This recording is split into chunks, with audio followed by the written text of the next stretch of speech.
Mélangez du café avec du lait concentré et vous allez adorer le résultat. Allez, on commence la recette en ajoutant 400 g de lait concentré. On va également rajouter 5 cuillères à soupe de café instantané.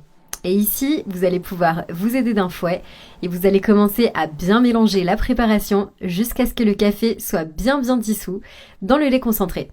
Donc là, on remue bien, on mélange bien, mais délicatement, faut pas trop accélérer le processus. Voilà, donc là, c'est le résultat parfait qu'on recherche. Ici, il n'est pas nécessaire que le café se dissolve complètement. Et maintenant, vous pouvez réserver et mettre de côté. Ensuite, on va pouvoir séparer une banane et enlever la peau. On va bien écraser la banane à l'aide d'une fourchette.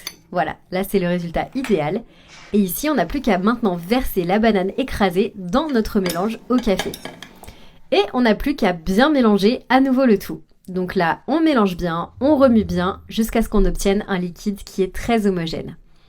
Ensuite, dans un mixeur, vous allez pouvoir rajouter quelques biscuits au lait.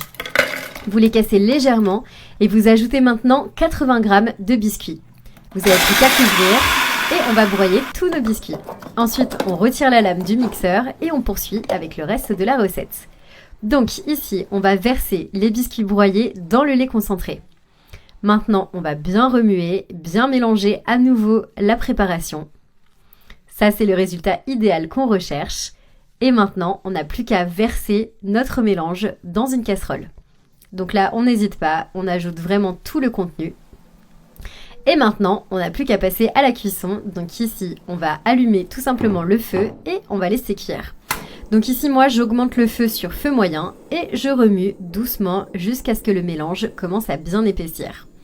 La petite astuce, ça consiste à bien remuer constamment et de manière continue pour ne pas qu'il y ait de grumeaux. Et ça, c'est la texture idéale. Donc maintenant, on n'a plus qu'à rajouter 80 g de cacahuètes sur le dessus. Alors vous pouvez rajouter des cacahuètes qui sont grillées et décortiquées. On remue et on mélange bien jusqu'à ce qu'on obtienne une saveur qui va être absolument incroyable, vous allez voir. C'est parfaitement sucré, c'est vraiment plein de saveurs.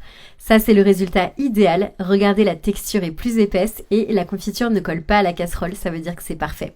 Donc on n'a plus qu'à éteindre le feu et mettre la confiture dans un bol qu'on a recouvert d'un film plastique. Maintenant, on verse tout le contenu, on étale bien, et là, on n'a plus qu'à réfrigérer pendant 3 heures. Une fois que votre confiture est bien froide, le dessert est prêt. On n'a plus qu'à retirer du bol et on va placer sur une planche avec un petit peu de chocolat en poudre. Ici, à l'aide d'un couteau, vous n'avez plus qu'à couper en petits morceaux. Vous allez voir, c'est un dessert qui est délicieux. Alors là, vous coupez vraiment comme vous préférez. Moi, vous l'imaginez bien, je suis généreuse, donc je préfère couper en gros morceaux et on termine en rajoutant du chocolat en poudre sur le dessus. Le chocolat, toujours, ça se marie super bien avec le café, ça va être délicieux. Et voilà, j'espère vraiment que ça vous a donné envie de goûter. En tout cas, moi, j'en ai l'eau à la bouche. Donc, je vous laisse tester à la maison, me dire ce que vous en avez pensé. Et puis, comme d'habitude, je vous souhaite un très bon appétit.